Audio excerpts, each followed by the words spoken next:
Hey y'all, it's Michaela. Hey, it's Charisma. And it's Cam. And welcome to Bruin Table Talk. Today we'll be speaking to two UCLA basketball alums.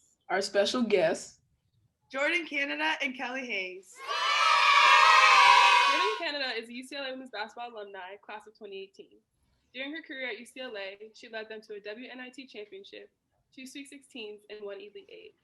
Jordin finished her career at UCLA as first in assists and second in points. Jordin is currently a two-time WNBA champion who plays for the Seattle Storm and Hete basketball team overseas in Turkey. Kelli Hayes is a UCLA women's basketball alumni as well, class of 2018.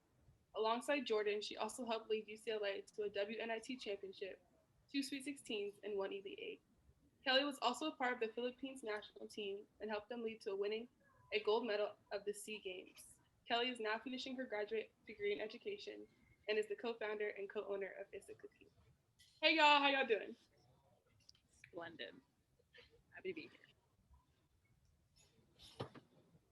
All right. So heading into our first question, obviously during the WNBA this last summer, can you just talk about what the WNBA did with the racial and social injustices, and what are your thoughts, and kind of what did it mean to you? Yeah, so this season we were part of the Say Her Name campaign and advocates for Breonna Taylor. And, you know, before going into the season, we kind of dedicated the whole season to social justice because just of everything that was going on at the time. And we knew it was going to be more than just about basketball. We knew if we were going to go there, play in conditions appropriate, we knew that we had to go and do something more than just basketball. So we dedicated our whole season to Say Her Name campaign. It was kind of the idea to advocate for all the women who've been, you know, murdered from police brutality, and, you know, the Breonna Taylor case. And I just feel like the platform that we had, all our games being on ESPN or CBS network, I thought we did a great job of being advocates for that campaign and, you know, trying to do what was best, trying to use our voice and our platform on social media and what have you not. But I thought we did a great job. I know that this was probably the most watched season ever in the WNBA, which was great. It was phenomenal. So it meant a lot to us. I felt like we accomplished what we set out to do. And I was glad to be a part of it. Yeah, that's super powerful. We definitely thought that the WNBA led the charge with that amongst all of the professional sports. So that was really powerful just to see what you guys did, whether that was a new message you guys had on your shirts or just I think it was a candle lighting one time at night. That was really cool to see. Yeah, and just to see so many strong Black women who look like us in a league that is mostly Black women was really cool, and it was super inspiring. So I'm just proud of what you and the league did to continue to put those voices forward. So Kelli, coming from a multiracial background, how have you perceived race? Yeah, so growing up multiracial, there's a lot of, you know, having to choose. Am I Black enough? Am I Asian enough? This dichotomous world that I live in, it's always walking on a tightrope. Having to bridge those two communities has been my life forever. And so my Black identity is seen physically. You can see in my skin color, I'm Black. And growing up with this identity of being multiracial, I've always had to choose and act as such. I had to prove my Blackness. I had to prove my Asianness to Asian people. And so in regards to race, I've seen it race is a social construct, right? It's what people have created it to become. And for myself, I am telling people who I am. I am a Black woman, and I'm also a Filipino woman. I, you know, embody both. But the harsh reality is society still only sees me as a Black woman. And so with race, you know, as Black women, we're constantly proving, am I enough? No, I am enough. It's showing that I can do all these other things. Like you said, we're athletes, we're women, we're children, we're, you know, intelligent, we're all these things beyond our race. So we have to acknowledge who we are within our race and use it as a platform to help shed knowledge and, you know, educate other people about the realities of it. Yes, I totally agree. And we are enough. We just get kind of put into these social boxes that a lot of people want to see us as, and we're way more than that. We can be whoever we want to be. We are allowed in high places. We're supposed to be in high places. And I can't wait for Black women to just be there and live out the American dream in a sense. Yeah, I love that. Okay, so next question is, what Black figures have had an impact on you guys and why? Kelli, you can go first. Okay, I guess I'll go first. Black figures. I mean, well, for starters, I feel like Michelle Obama has been a great impact, you know, for past couple years.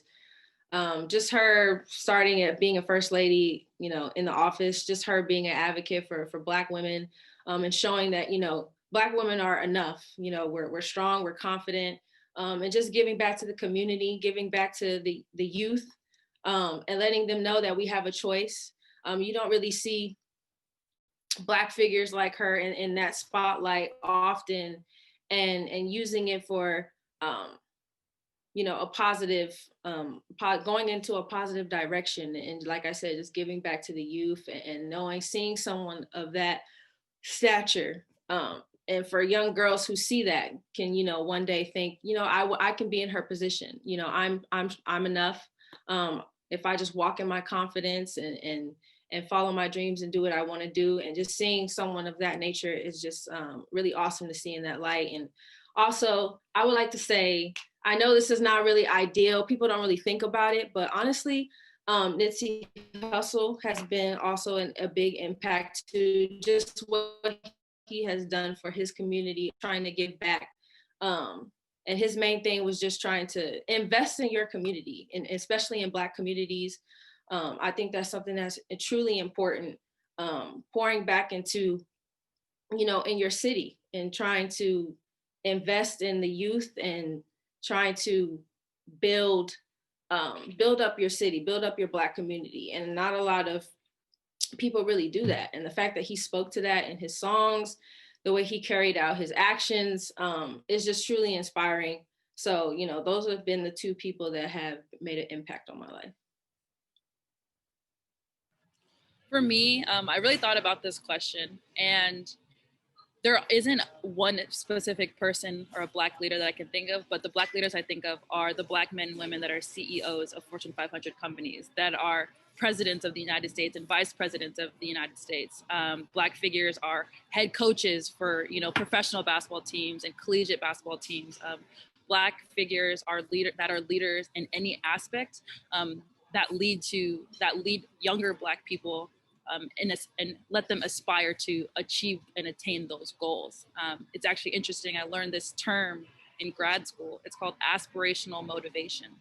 And as we know and can seen in television, when you see yourself represented in TV, you see yourself there. You can accomplish it, right? So as Black individuals coming up in this world, when we see Black leaders, when we see Black educators, when we see, you know, Black people in spaces that aren't necessarily meant for us, that shows that we can too accomplish that. We can aspire, and we are motivated by those people to be the best we can be because we see ourselves in those positions. And like you guys are, you know, Black leaders, you know, using your platform as collegiate athletes, and using your voices for these generations coming up. Without you guys using your voices now and continuing to use your voice, you know, these younger generations won't have you guys, or wouldn't have the same types of motivation and aspiration from leaders like you guys. So yeah, I would say all of you three and the rest of the team are, you know, Black leaders that I love to see. And without you guys taking initiative in what you believe in, the next generation wouldn't know what to do next. So, yeah. Thank you. That is so sweet. And like you said, representation is just so important, just for little Black boys and girls to see people in high places that look like that. And that's just extremely important, which is a really, really cool gateway to my next question, which is, what piece of advice would you give to little Black girls who look like you? I would say go for it. I would say live in your skin, be comfortable in your skin. Don't be afraid to be bold and to stand out. You know, your hair is beautiful, your skin is beautiful, those freckles that you have, you know, embrace it, because you know what, a lot of people wish they had that. A lot of people get perms, they get, you know, their body done, they get their, you know, they do things to distort themselves to be like other people. But you know what, be the best version of yourself, and walk in that skin with confidence. And you know what, not everyone's gonna like you, and not everyone is gonna appreciate you, but not everyone is supposed to like you, but you want people to respect you. You want to be, you know, have your chin held high and your confidence in showing in any room that you walk in. And they know, like, Cameron, like, she's about her business, and she's going to come in there and she's going to do what she got to do, because that's who she is. It's embracing confidence, your beauty, your knowledge, and everything else in between. I mean, yeah, Kelli basically said it all. I would say the same thing. Just be who you are. Be yourself. Walk in your confidence. I mean, like Kelli said, not everyone's gonna like you, but they have to respect you just because of the way you walk, the way you act, you carry out your actions. And you know, like we talk about this all the time.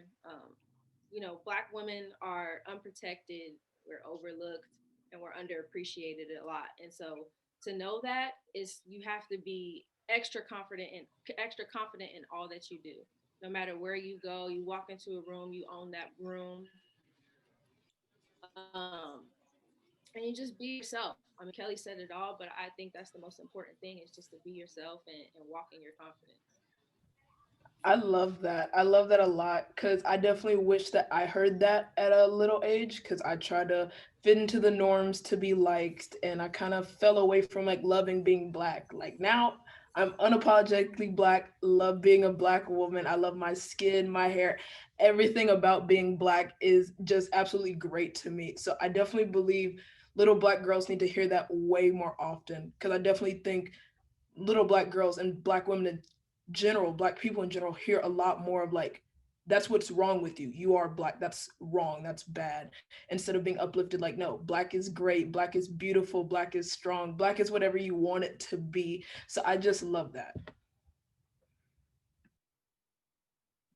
Yeah, y'all hit that for sure. Okay, so with the holidays coming up, what's your favorite dish that your parents make or your family makes? Yeah, I'm going first. My mom usually makes prime rib on Christmas, so that's like her go-to. So I usually have that. Sometimes she'll make ribs. Those are probably like the two main things. Um, but unfortunately, I can't have that this year, so I won't be home for Christmas. So I'll just try to find something to eat on Christmas Day, since I won't be in the States. So. Well, Jordin, the little carnivore over there.